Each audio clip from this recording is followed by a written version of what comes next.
ఏంది సార్? మమ్మల్ని వదిలేస్తారంటే మీకు సీక్రెట్ చెప్తాం సార్. ఏందదే? చిన్నప్పుడు మీ అమ్మాయికి చాక్లెట్ ఇవ్వకుండా పారిపోయినాడు ఎవడో నాకు తెలుసు సార్. ఎవడ్రా వాడు? వాడే సార్.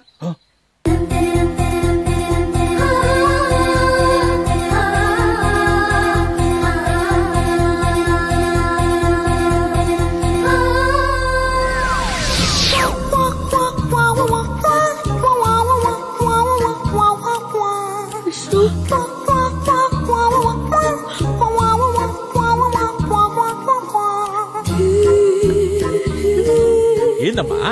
ఏంది ఆ కళ్ళలో నీళ్ళేంది? చంపేయమంటావా? వాడు కనిపించలేదన్న కోపం కనిపించకపోయింది నాన్న. అంటే ఏందమ్మా? సార్ పెద్దవాడిగా చెప్తున్నాను, వీళ్ళిద్దరికి పెళ్లి చేయండి సార్. ఈడు జోడు బాగుంటారు. ఏం చెల్లెమ్మా? సర్లే, నీ ఇష్టమే కదా, నా ఇష్టమా? సార్ సార్ మీకు డీజీపీ ఆఫీస్ నుంచి ఫోన్ సార్. డీజీపీ ఆఫీస్ నుంచా? ఏందప్పా? హలో, మీరు పర్సనల్ గా రిస్క్ తీసుకుని మీ సొంత ఇన్వెస్ట్మెంట్ తో క్రిమినల్స్ ని డీల్ చేస్తున్న ఫొటోస్ ని ఫేస్బుక్ లో చూసాం.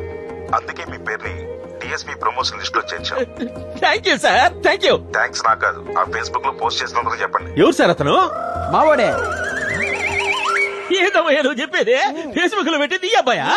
ఏదేమైనా 10 సంవత్సరాలుగా రాన్న ప్రమోషన్ 10 నిమిషాల్లో తెప్పించావయ్యా. You are great. గ్రేట్ నేను కాదు సార్, మీరు చేసిన మంచే మీకు హెల్ప్ అయింది సార్. ఒక చిన్న రిక్వెస్ట్, ఒకసారి అమ్మాయితో మాట్లాడి మళ్ళీ ఈ కంప్లైంట్స్ గొడవ లాంటి ఏం పెట్టదని చెప్పండి సార్. ఏదో ఫోన్ వస్తా ఉందయ్యా. ఆపిల్లే. Hello hello uncle. అమ్మా ఏందే? వాణ్ణి ఏం చేశారు అంకుల్?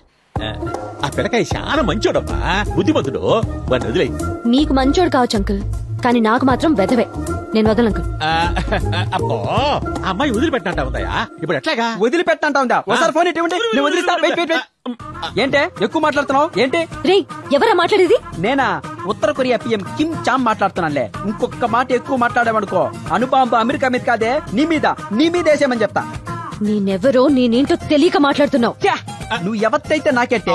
మా వాడు కొత్త 2000 రూపాయల నోట్ల తలతల్లాడుతా ఉంటాడు, నువ్వు పాత చిరిగిపోయిన 20 రూపాయల నోట్లో ఉంటావు. డొక్కు స్కూటర్ వేసుకుని తిరిగే నువ్వు మా వాడు ట్రైల్ వేసే రేంజ్కి సరిపోతావా? ఏంటి అమ్మాయి అలా మాట్లాడతావు? ఆడాళ్ళు నగలంటే ఇష్టపడతారు, అరిచే మగాడంటే భయపడతారు. నువ్వు భయపడ్డావా? చాలా చాలా ఎక్కువ మాట్లాడుతున్నావు. పెట్టే ఫోన్. నిన్ను వదలను. ఏమా ఇంకా రెడీ అవ్వలేదా?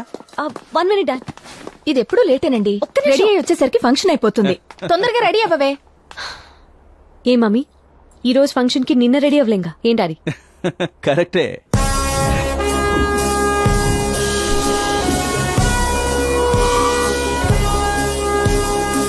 వెల్కమ్ సార్, మీకోసం వెయిటింగ్.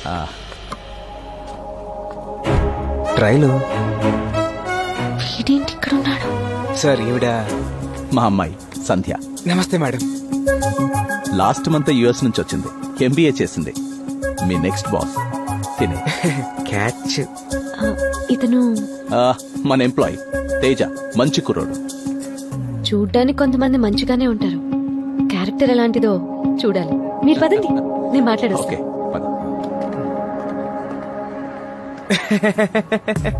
మేడం, మీ డైలాగ్ కి మీనింగ్ నాకు అర్థమైంది. ప్లీజ్ ట్రయల్ విషయాలని మర్చిపోండి. రియల్ గా మీరు ఇప్పుడు మా ఫ్యూచర్ బాస్, నేను మీ ఎంప్లాయీని. బాస్ అన్నాక ఎంప్లాయీస్ ని ఎక్స్క్యూజ్ చేయాలి, అప్పుడే మీకు రాయల్ గా ఉంటుంది. అలాగా? నేను క్షమించాలి అంటే వాడెవడో ఫోన్ లో ఎక్స్ట్రాగా మాట్లాడాడు. మేడం, వాడి పేరు నాకు అక్కర్లేదు, వాడు కావాలి. ఫంక్షన్ అయ్యేలోపు మీ ముందుంటాడు మేడం. యతవా, మీరు వెళ్ళి ముందు వరుసలో కూర్చోండి. టీవీ9 నిర్వహించిన ఈ కాంపిటీషన్ లో అందరికన్నా బాగా పాడి ప్రథమ స్థానంలో నిలిచిన విజేత శ్రీమతి మహాలక్ష్మి గారు. మొత్తానికి సాధించేవే. తేజ వాళ్ళ అమ్మగారు. మహాలక్ష్మి గారు, please come on to the dais.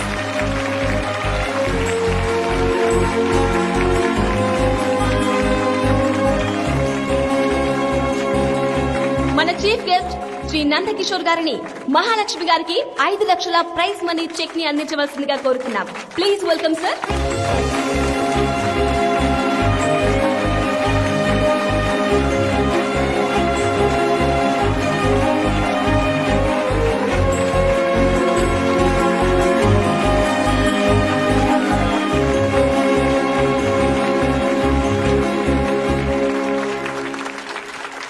అందరికీ నమస్కారం.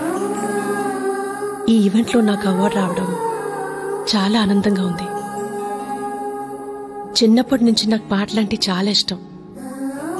చిన్నప్పుడు పాడదాం అనుకుంటే ఆడపిల్లవి నీకెందుకు అన్నారు మా నాన్న. పెళ్ళైన తర్వాత పాడదామనుకుంటే ఆడదానివి ఇవన్నీ నీకెందుకు అన్నారు మా ఆయన. వాళ్ళిద్దరూ నాలో ఓ ఆడదాన్ని చూశారు, కానీ నా కొడుకు నాలో అమ్మని చూశాడు, నాలోని హాస్యాన్ని చూశాడు.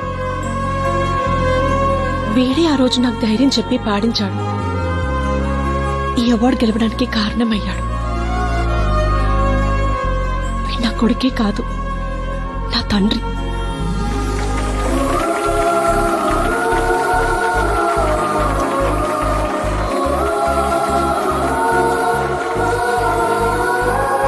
సార్, ఈ అమౌంట్ ని మీరు నడుపుతున్న ట్రస్ట్ కి డొనేషన్ గా ఇవ్వాలనుకుంటున్నాను. ప్లీజ్ తీసుకోండి. మేడం నన్ను క్షమించండి మేడం. విజువల్ గా తగ్గడానికి ఇంతకన్నా ఏమీ ఉండదు. నా లవర్ కోసం ట్రైల్ వేసాడు, అది వర్కౌట్ అయింది, కానీ ఇప్పుడు మా వర్క్ పోయేలా ఉంది madam. Please madam, please madam. Madam US లో చదువుకొని వచ్చారు, అర్థం చేసుకుంటారు లే. మేడం బుద్ధున్నోడు ఎవడైనా అంబానీ కూతురు ఆటో రిక్షాలో వస్తుంది అనుకుంటాడా? మీ ఎంప్లాయీస్ మేమే పల్సర్ లో వస్తుంటే మీరు స్కూటీలో రావడం ఏంటి? మీ స్టేటస్ కి స్కూటీకి ఏమైనా సంబంధం ఉందా? ప్లీజ్ మేడం, ప్లీజ్ మేడం, క్షమించండి madam, please please madam, please madam. Array me lecture so beautiful madam. అట్లా అనకూడదురా. అరే నా బుర్ర పాడైపోయింది. అరే సారీ మేడం. అమ్మని అంతలా చూసుకున్నావంటే ఖచ్చితంగా నీకు అమ్మాయిలంటే గౌరవం ఉండే ఉంటుంది.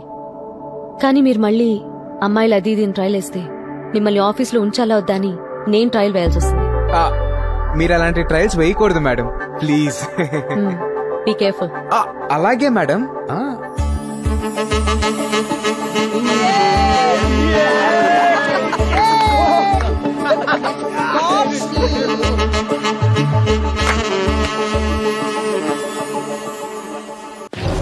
What the hell you are talking? మాకు కావాలంటే చేయాలి, అది ఆస్తైనా ప్రాణమైనా. 10 days టైం తీసుకో. మీ ప్లేస్ లో మేముండాలి. మీ కంపెనీ లోగో విక్కీ భాయ్ దవ్వాలి, విక్కీ భాయ్ దవ్వాలి. మీరొచ్చి మీ ఎదవ బ్యాక్గ్రౌండ్ చెప్పి మమ్మల్ని భయపెట్టాలని చూస్తున్నారా? Get out from. జనాలు మా గురించి బ్యాడ్ గా అనుకుంటారు, కానీ న్యాయం అనే పుస్తకం రాస్తే ముందు మాట దగ్గర నుంచి చివరి పేజీ వరకు విక్కీ బాయ్ గురించి మా గురించి రాయాల్సి వస్తుంది. ఊరికేనా అడిగాం?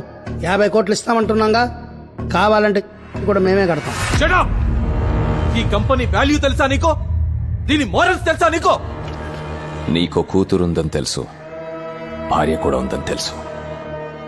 వాళ్ళు బాగుండాలంటే భాయ్ చెప్పినట్టు విను.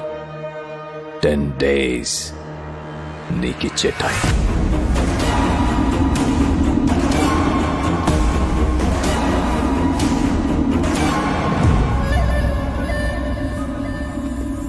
నమస్కారం మినిస్టర్ గారు. నమస్కారం నందకిషోర్ గారు. కూర్చోండి కూర్చోండి కూర్చోండి.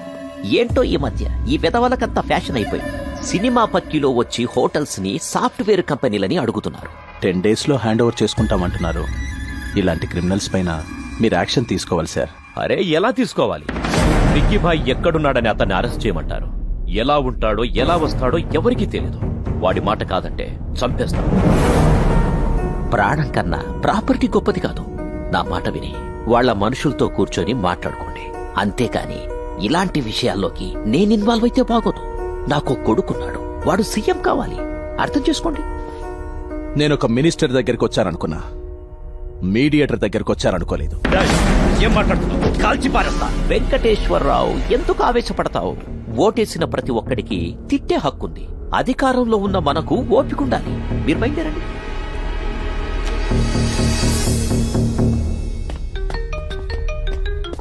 హలో అన్నా, మన గురించి టీవీలో న్యూస్ వస్తుంది. అర్జెంట్ గా టీవీ ఆన్ చేయి. ఆ న్యూస్ సెన్స్ అవ్వకుండా చూసుకో. మీరు ఇప్పటి వరకు డ్రగ్స్ మాఫియా, ల్యాండ్ మాఫియా చూస్తుంటారు. ఇప్పుడు కొత్తగా సాఫ్ట్వేర్ రంగంలోకి దిగిన మాఫియా విక్కీ భాయ్, దినా, శివ. పోలీసులు నేరస్తులను ఎప్పుడు పట్టుకుంటారో, ఎలా పట్టుకుంటారో వేచి చూడాలి.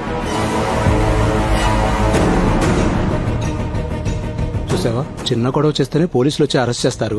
చంపేస్తానని ఆయన బెదిరిస్తుంటే పోలీసులు ఏం చేస్తున్నట్టు? 500 లంచం తీసుకుంటేనే ఛానల్ వాళ్ళు 600 సార్లు వేస్తారు. మరి వీళ్ళని ఏం చేస్తారు? ఇంకో 2 రోజులు వేస్తారు. 3వ రోజు నుంచి మామూలేగా. ఆ నందకిషోర్ గారు ఎంత సేవ చేస్తున్నారు, ఆయనకే ఈ పరిస్థితి. నా కూతురు ప్రసవానికి వస్తే 10 మంది నడిచే దారిలో పెట్టారయ్యా. ఆ విక్కీ భాయ్ మనుషులు అమ్మాయిని తీసుకొచ్చి హోటల్ కి బదులు హాస్పిటల్ వాడుకుంటున్నారయ్యా. ఎధర్మాలు పోవాలంటే ఎవరో ఒక ధర్మాత్ముడు రావాలి. మామా, నన్ను కొట్టారని నువ్వు ఆ వీధి రౌడీలని ముసుగేసి కొట్టావు, మాఫియాని మీడియాతో కొట్టావు. నువ్వు సూపర్ రా. రే వీళ్ళని ఎలా కాదురా, చార్మినార్కి వెళ్ళి 2 గన్స్ కొనుక్కొచ్చి మొత్తం అందరు కలిసిపారే. రే అప్పుడు వాళ్ళకి మనకి తేడా ఏముంటుంది? వాళ్ళు చేస్తారు, మనం బతుకుతాం. నోర్మూయ్ బే, ఏంటో ఎటకారాలు.